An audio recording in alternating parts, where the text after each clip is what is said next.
যুবক, আল্লাহ যৌবন দিছে, চলায় তো চলো, নইলে আমি হাদিস দিতেছি। আল্লাহ বলে লাবতালাআতিল আরদু ফি বাতনিহা, আমি চালাই দেখা চলিস, নইলে জমিন তোকে এক কদম দিতে দিত না। লা আগরাকাতিল বাহরু ফি কারিহা, সমুদ্র তোমাদেরকে তলদেশে নিয়া ছাড়া ছাড়তো না। লা আহলাকাতিল মালাইকা, ফেরেশতা জাগারটা জাগায় চটকায় সাইজ করতো। বিশ্বাস হয় না? অ্যাড্রেস আমার থেকে নিয়ে যান, আমি ঘুরতে ঘুরতে দাড়ি পাকায় ফেলছি, আমার এনার্জি শেষ করে ফেলছি ঘুরতে ঘুরতে।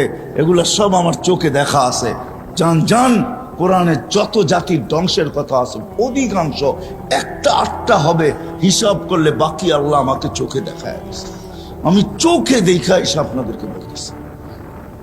আল্লাহ বলে চলতে দিতাম না, আমি চালাই বিদায় চলো, নাহলে জমিন চলতে দিত না, নাহলে সমুদ্র চলতে দিত না। ডেলি 550 লিটার অক্সিজেন নেই আমরা, 550 লিটার। যুবক, 1 টাকা বিল চায় না তোর কাছে, যৌবন দিয়ে তোকে চালাইতেছে, তাই না? তারপরও ডেলি 5 বার ডাকে, একবারও বলো আমি ব্যস্ত। রোডে দাঁড়ায় দাঁড়ায় মোবাইল দেখতেছো, কেউ ডাকলে বলো যান যান যান, আপনি চরখায় তেল দেন, আমি দেখেন না ব্যস্ত।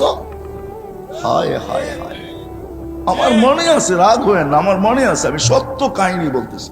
আমার সাথে না ঘটলে আমি বলি না। আমি এক তাস খেলতেছে কিছু লোক বসা, বয়স্ক, আমি তাদেরকে দাওয়াত দিতে গেছি যে আসেন, ঠিক আছে তাস খেলেন খেলেন, কিন্তু এখন মসজিদে যাওয়ার সময়, চলেন একটু মসজিদে যাই। আমাকে এক বৃদ্ধ বলতেছে, দেখেন না ইবাদত করতেছি। হাইসেন না হাইসেন না, আমি এটার জন্য এখনো একা একা কাঁদি। কারণ আমি যদি না ডাকতাম ওর ইমান হারা হইতো না। আমি আল্লাহর কাছে কি জবাব দিব আমি জানি না, আমি এখনো একা একা কাঁদি। আমি গেলাম তো গেলাম কেন, এই কথা বললাম তো বললাম কেন? ওর মুখ দিয়ে তো শয়তান বাহির করছে যে দেখেন না ইবাদত করতেছি। হায় হায় হায় হায়। আসেন, এই ছোট্ট জীবনটা যেরকম জ্ঞানার হইতে চাই, আসল জ্ঞানার তো মানুষ মরার পরে হবে, আসল সফল তো মরার পরে হবে। যদি হইতো দুনিয়ার কাঠ যদি ওইখানে পাঞ্চ করা যেত, দুনিয়ার টাকার বান্ডেল যদি ওইখানে চলতো, দুনিয়ার পদের আইডি যদি ওইখানে চলতো, দুনিয়ার ভিজিটিং যদি ওইখানে চলতো, তাইলে কারো না চললে আবু তালেবেরটা চলতো। আবু তালেব 44 বছর বাতিজাকে লালন পালন করছেন।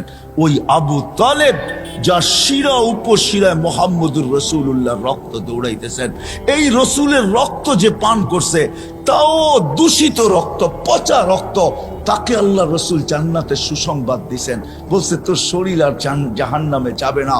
অথচ আবু তালেবের শিরায় উপশিরায় আল্লাহর রসুলের রক্ত দৌড়াইতেছেন। চাচার বাতিজা, একই ফ্যামিলি, ব্লাডের সম্পর্ক, রক্তের সম্পর্ক, কিন্তু আবু তালেবের কিঞ্চিত কাছে আসে নাই।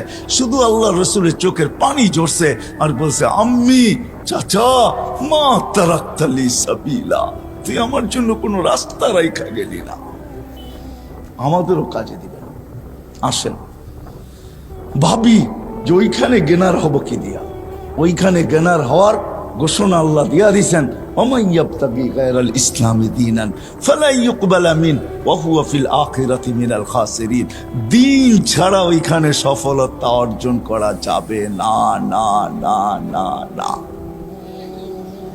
আপনার দুনিয়াতে যত বড় পরিচয় হোক আর পরিচিতি হোক, দুনিয়ার যত বড় বংশই হোক না কেন, যত বড় পদের মালিকই হই না কেন, একক সারা দুনিয়ায় একক ব্যক্তিত্বের মালিক হই না কেন, তাতে কিছু আসে যায় না।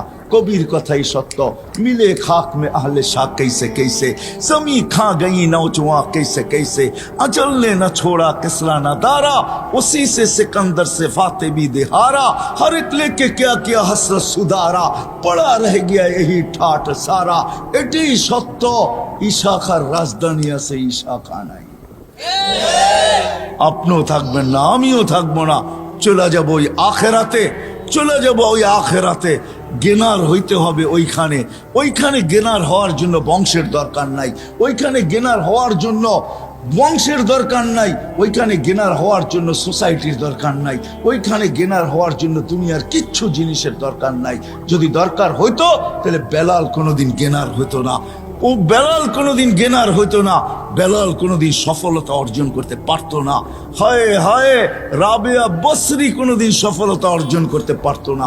ফেরাউনের বাড়ির কাজের দাসী, কৃত দাসী কোনোদিন সফলতা অর্জন করতে পারতো না।